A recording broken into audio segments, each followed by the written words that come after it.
Happy Easter, Payne County, Stillwater, Oklahoma. We are the Pastors of Payne. You have joined us, perhaps on the radio, 9:30 in the morning on Sundays on Pete 94.3 and AM 780 in glorious Stillwater, Oklahoma. Maybe you're listening to us on the Oklahoma Catholic Broadcasting Network every Wednesday at 3:30. Maybe you're listening to us on an airplane as a podcast. Shout out to you, Zach Esposito, listening to us as you travel around the country recruiting future gold medalists to join the Oklahoma State wrestling team. Whoever you are, we welcome you to the Pastors of Payne. We're a little weekly, 29 and a half minute radio show podcast. I'm here. I'm Father Brian O'Brien, and I'm here with... yours truly. There he is. Father Kerry. You thought he wasn't here, but he's here. Yes. My brain and my body is exhausted. It's because it's the end of the year. It's the end of the year as we know it, and I feel tired. You made it. Yes, I can't wait to get on an airplane and sleep. All my bags are packed. I'm ready to go. What? Do you know that song? John Denver. I'm leaving on a jet plane. Don't know if when I'll be back again. I can't remember. Yeah. Well, I'm coming back. I hope so. I'm canonically bound to this diocese. So, so it is now officially in the world of Stillwater, at least in the world of Oklahoma State, it is officially summertime. Summer, do. So the public schools are not out. Honey. Yeah. Are the homeschoolers, are they out? I think they're out all the time. Oh, boy. Some of them listen to this. Oh, you better really? take that back. I retract my previous statement you're a mean person. of laughter, but not the statement of their I out. love homeschoolers. I ran into some homeschool kids at the Diocese of Tulsa office the other day. They were learning German from Frau Williams. Oh, really? Robert Williams, nice. our seminarian. New seminarian, yeah. Yeah. Wow. That's awesome. He grew up like speaking German. Yeah, do you know? He does, yeah. It's like good German, too. I agree. Okay. So anyway, it's awesome to be out of school. So it's not totally summertime yet, but OSU is now officially out. Graduation, May 11th. This is airing on May 12th. We're done. So we thought we'd talk a little bit about summertime in Stillwater. And not just in Stillwater, not just in Payne County, but what you, the people of Payne County, might do with yourselves this summer. Vegetate on a chair in the sun. And basically, there are some great television shows. If you're in the middle of the day, The Price is Right.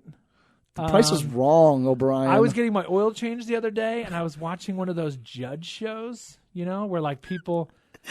There's like the judge. I mean, it's totally made for TV, and it's like two people screaming at each other. Oh. Who's the father of the baby? Misery loves company, eh? And it's like, this is midday television. So it's a waste of time. I would say that. Okay, what better things can you do with your life in the summertime? So what I'm very excited about, especially at St. Francis Xavier, is we've got some parishes kind of like, the summertime is definitely slower. Mm-hmm. People are gone a lot, and but we're cranking it up this summer. We got a lot going on. So we're going to do Vacation Bible School that we always do. Check. We're doing so a lot of stuff for the youth. We're doing a kids Bible study from Genesis to Jesus is like a Scott Hahn, but it's done. It's kind of brought to the level of small children. Like VeggieTales. No, but above VeggieTales. Oh, yeah. So are you going to dress up and dance? We've got. I'm not running it, but I'll be in and around. We got our high schoolers going to the Steubenville Youth Conference in Springfield. We're going to do a little like Catholic apologetics camp. We're calling it Camp Xavier. 4 nights.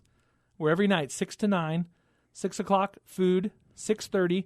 We're going to have students giving their witness talk, their testimony.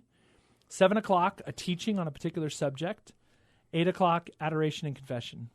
Sounds awesome. It's going to be awesome. We've never done it before. We're trying it out, and I'm very, very, very excited about it. Then on Saturday mornings, all throughout the summer, I'm doing what I did last year. I'm teaching on the catechism. Last year we did part 1 of the catechism. What? This year we're doing part 2 of the catechism on the sacraments. Beautiful. It's going to be awesome. And that's just a little bit. I don't have it all in front of me, but that's just a little preview of what's going on at St. Francis Xavier this summer. Very exciting. And then, of course, weddings and Sunday Mass, of course. You don't sound like a lazy bum this summer like you did last summer. I was not a lazy bum. You're mean. Father and Father are fighting. I don't want to be on the podcast anymore. My self-esteem is... Okay. You're going to Belgium. Tomorrow. Luxembourg. Tomorrow. That's amazing. Tomorrow morning, 9 a.m., I leave for Tulsa. Okay, so if somebody said, oh, great. Oh, you're going to Belgium, Father? Is this like your vacation? You're going to say? No. Yeah. My vacation's the week after that when I come back. What? Why is this not a vacation? I mean, because I think people would say, you're a priest, you're going to Europe. With 15 other people. Aha. Yeah. Aha. Aha. Yeah, there is a subtle but also very big difference between going on a pilgrimage and going on a vacation. Will you describe that difference, however subtle? Well, people go on vacation and they see churches. They go on pilgrimages and they see churches. They go on vacation and they go to fun places to eat. Same thing on a pilgrimage. You may travel through a couple foreign countries. Same thing. And then there's like, what's the difference? Well, I'm going to give you two examples. One, I would say one is to like a pilgrimage. First one is to get you on sort of a different path of life.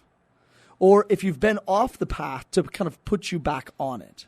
So the pilgrimage is specifically designed to help people make these stops through this trip and pray along the way, to show them the kind of the four components to the early church, which is a little bit of work each day you're going to do, some prayer you're going to do each day, nice, eating together, and the communal life, worship.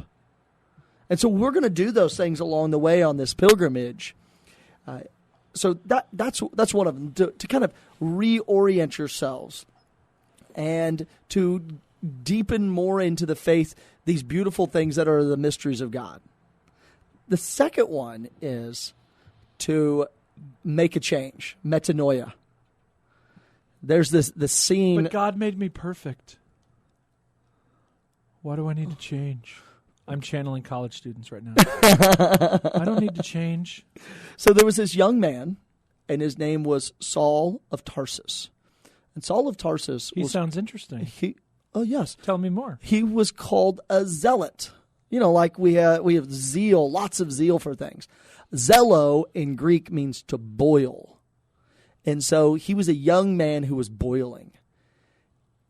And he was going to a town of, what was that town? Jess, what was that town? Father Damascus. Brian. Damascus. He was going to Damascus. Thanks. He was going to Damascus. And along the way, he encountered Jesus, the resurrected Lord. Jesus says, Saul, Saul, why do you persecute me? Now, what's interesting about that is he left for Damascus. And Damascus was, in the early church, the epicenter of Christianity. It was like a very, very, very Christian town.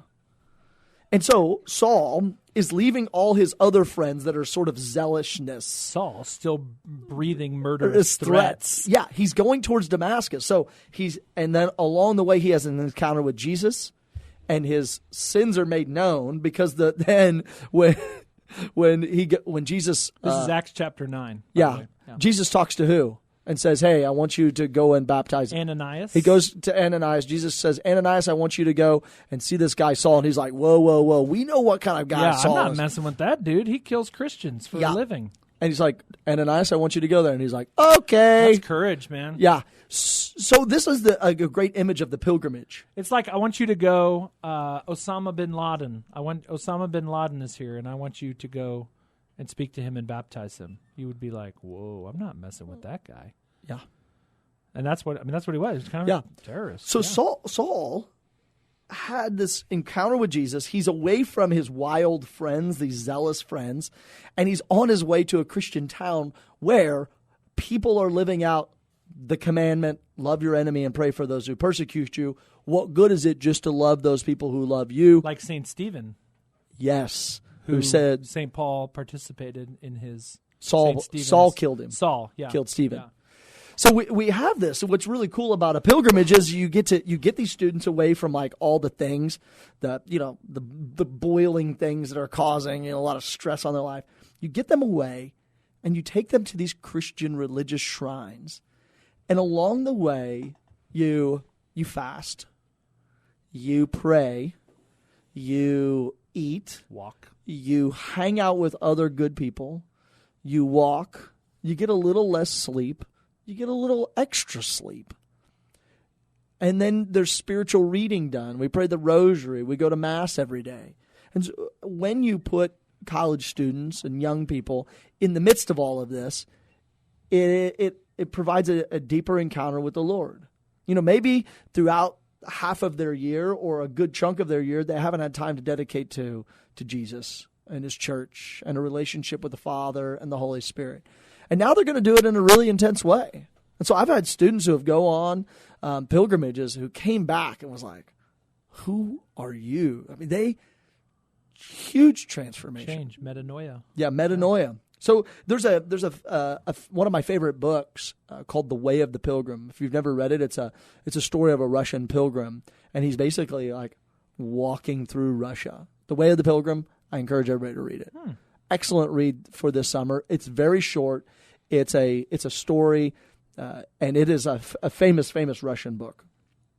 But all along the way, it tells you how he's going through this. He's walking.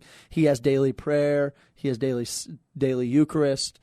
He prays the Jesus prayer as he's walking. And so we do that on these. I mean, we've kind of taken that as the model of our pilgrimage.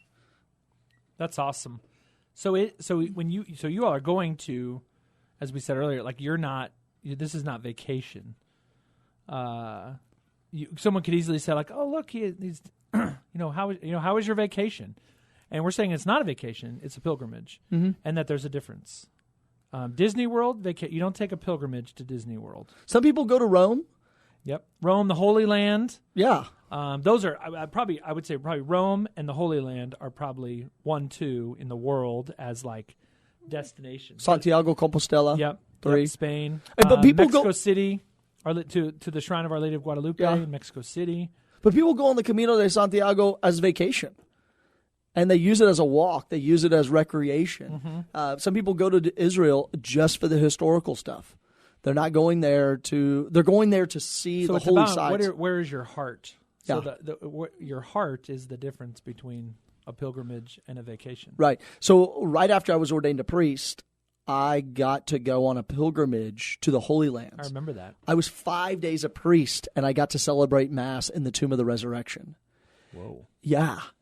And so one of the things that I was told before I went, another guy who had gone a couple of years prior, he said, get up every morning, and when you're staying in this hotel in Jerusalem, you can walk in 15 minutes to the Church of the Holy Sepulchre. And I was like, okay. The church is built on the tomb where Jesus was buried. Right. Helena, Constantine's mom, took place. Constantine's mom built the original church over those two sites. And so they're like 25 yards apart from each other. And so every morning I would sit in the chapel on top of Golgotha and pray. Wow. And would just read the meditations on the Passion. The 3 days I was in Jerusalem.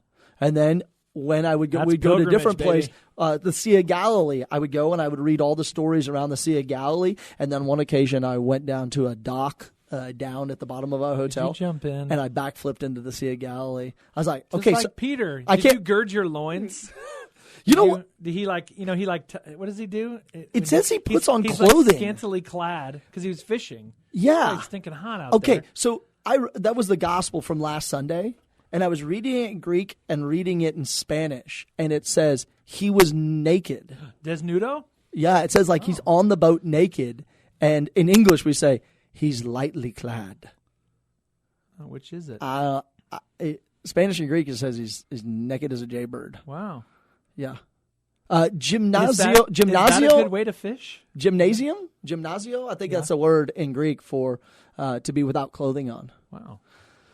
Okay, so this is the beauty of a pilgrimage. This got sideways. So we're going, and I always start off my pilgrimages with rest.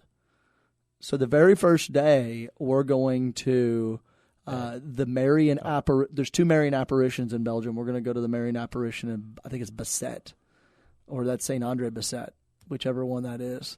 It's from Montreal. I know. He's my great-grandfather's first cousin. I know. And we're getting sidetracked. Uh-huh. Okay, so let me bring it back. So pilgrimages, okay, so you're going to Belgium. You're taking college students. Yeah. My guess is most of our dozens of listeners are not going to Europe this summer. Okay. They're not going to Rome. They're not going to the Holy Land. If you are, God bless you and safe travels and bring us back something nice. But most people are not going. Does that mean, I guess, do pilgrimages always involve a plane ride? No. Or a boat across an ocean? We had talked about the Marian apparition that occurred in Wisconsin, same time as the Great Chicago Fire, same group of Belgian people. So there's actually 3 of these Marian apparitions that have occurred all around the same time, all to Belgian farm people. 2 in Belgium, 1 in Wisconsin. So we can go to Wisconsin for a pilgrimage. Yeah, you can. You can go to Wisconsin. And then there's I think there's approved sites in the United States that are sites of pilgrimage. So what, my guess is also those same dozen listeners are also probably not going to Wisconsin. Oh, okay. Well, you could go to Quebec, Canada, to the Shrine of the North American Martyrs. Let me speak for our listeners. Anything closer? But how about Nagasaki? Maybe that. That's a great one in Rio de Janeiro. Are those closer?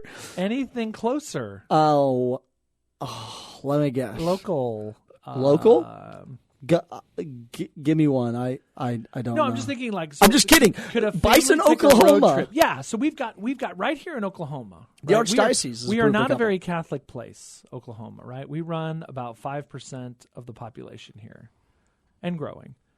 But there are places right here in Oklahoma to where you as an individual, you and your family, you and some friends could say, today. So Father Kerry's going on a 10-day pilgrimage to Belgium and Luxembourg. Could you do a 1-day pilgrimage? Today we are going to the cathedral in Tulsa, 8th and Boulder, Holy Family Cathedral. Today we are going to the cathedral in Oklahoma City. Today we are going to the shrine in Bison or Prague, or to visit the church of Blessed Stanley Rother. What else? Clear Creek Monastery. Yep. You could go over to St. Gregory's Monastery. Yeah, you could go over to the monastery in Arkansas if you want to cross the border. Subiaco. Yeah, so you could actually take what I've presented to you, which is, some sort of journey. Walking. While praying. You can pray the rosary. We do Lectio Divina in there of the readings for the day. We have a spiritual book that we're doing a Lectio thing this summer, too, at the parish. Well, we're getting off track, Father O'Brien. But now we're back. And when you said Lectio, I got real excited. So you, if you took your kids in a car, you could play a mystery of the rosary between each place. You stop and have food, and you make it a full day trip, and maybe you pick out some place to stay or camp. My buddy Ray Penny loves to camp with his kids, and you could go down to some place and just camp in some national park in Oklahoma. There's lots. I like the idea too of going with particular intentions. Yeah. So I always if I've gone to Rome or I went to the Holy Land several years ago, and I would send it out on Facebook and kind of to my whole family, send me your intentions.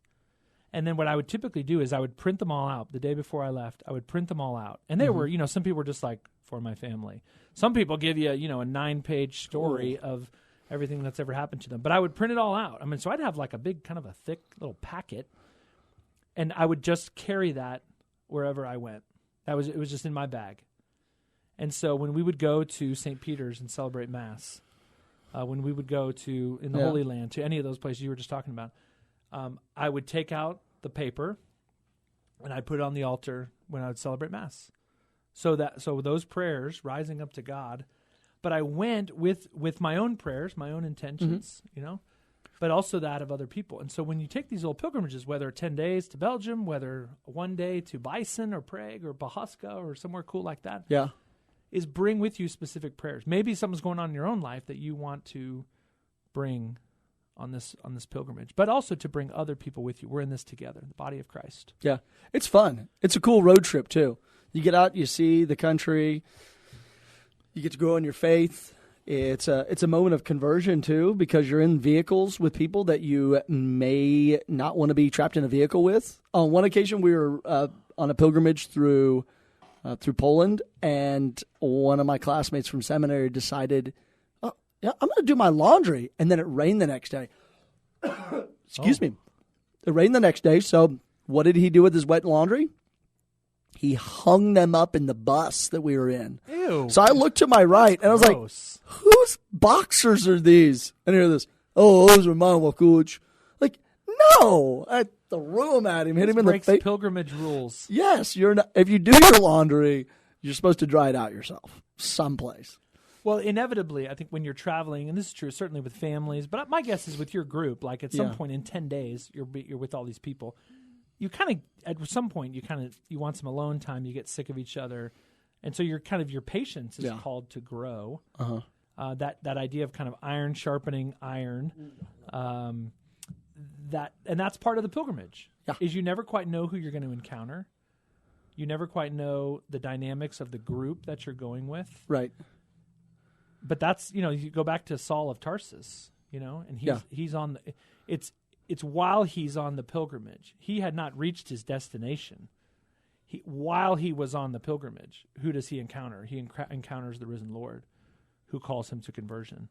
Not at his destination, but at some point along the way. That's the beauty of pilgrimage. Yeah. I'll give you two others. The one of carrying the cross. Jesus says, if you want to be my disciple, take up your cross and follow after me. Daily. Yeah. Daily. Oh, my bad, daily. Mm-hmm. And then St. Paul has this line. He says, let us make up in our bodies what are lacking in the sufferings of Christ. What does that mean? And I think it's also, he says, this is a great mystery. And so one of the things I find really cool about pilgrimages is you have to take up your cross daily, and you have to make up in your body what are lacking in the sufferings of Christ. One of the cool parts of that is I get to take on sufferings of other people. So with certain students who, have maybe brought too much baggage, both spiritual, physical, emotional, nice. And on one occasion, a guy brought 6 pairs of boots in his bag. Oh, come on. And so his bag going over there. What is this, calf fry? His bag was 52 pounds on the way over there and 65 on the way back. That'll cost you extra if you go over 50 pounds. Yeah, apparently they didn't check it on the way going over there, but on the way coming back, he bought a bunch of stuff. He bought a bunch of stuff. Oh, man. And so we all had to then distribute, we're there and it's 65 pounds. Boo. And we're like moving, and I open his bag up, I'm like, where did you get all these boots? This is a 10-day pilgrimage.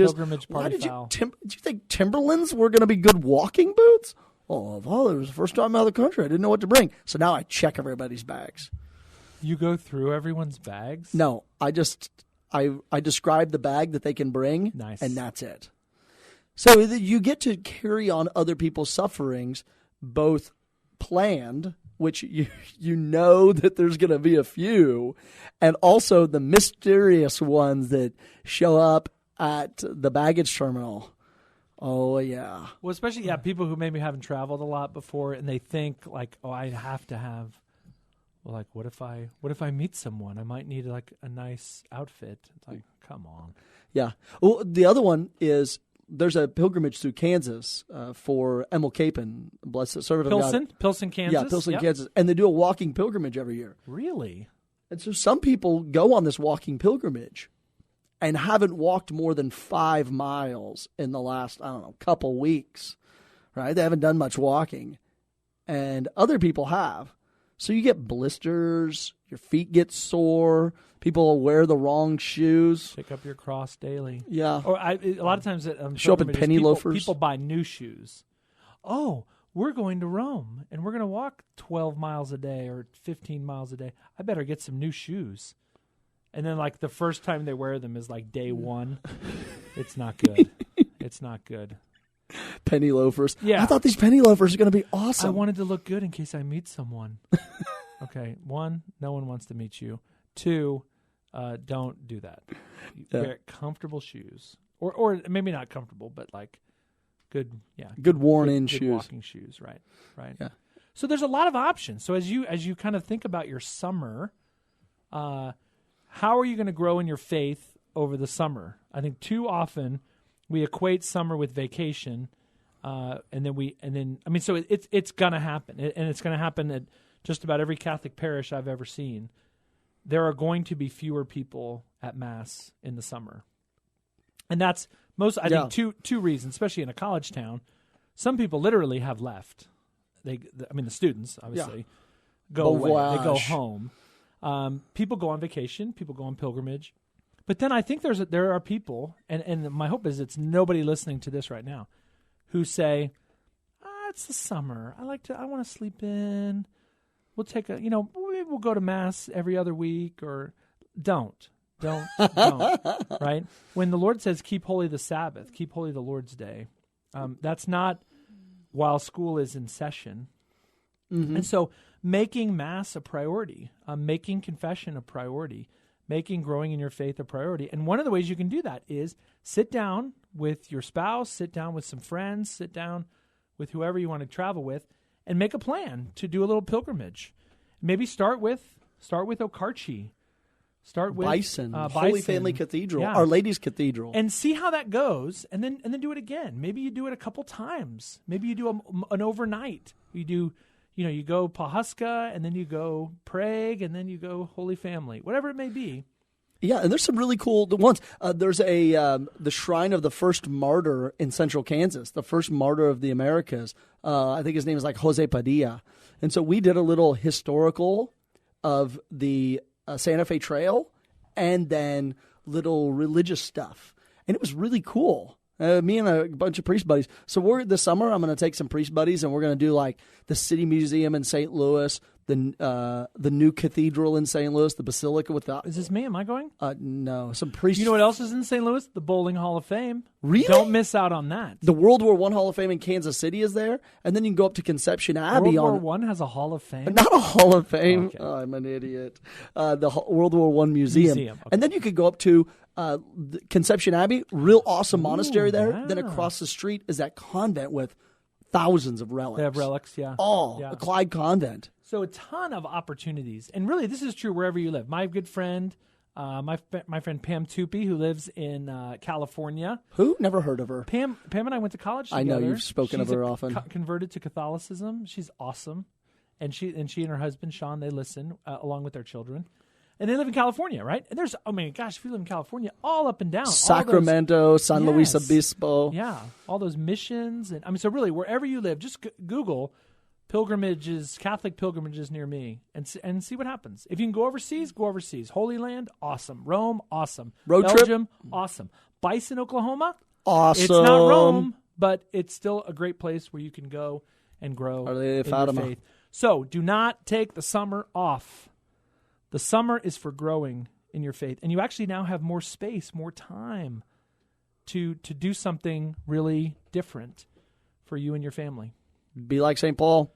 Go away from the struggles of life. Yep. Go to the good Christian places and be open to encounter with Jesus. So as we close, just congratulations to all those OSU grads. We're proud of you. Don't forget about us here in Stillwater. Come see us. Come visit us. Stillwater High School graduation coming up. Lots of cool things. And we're just happy to be here. And we wish you all well. And we'll see you next week. Many blessings.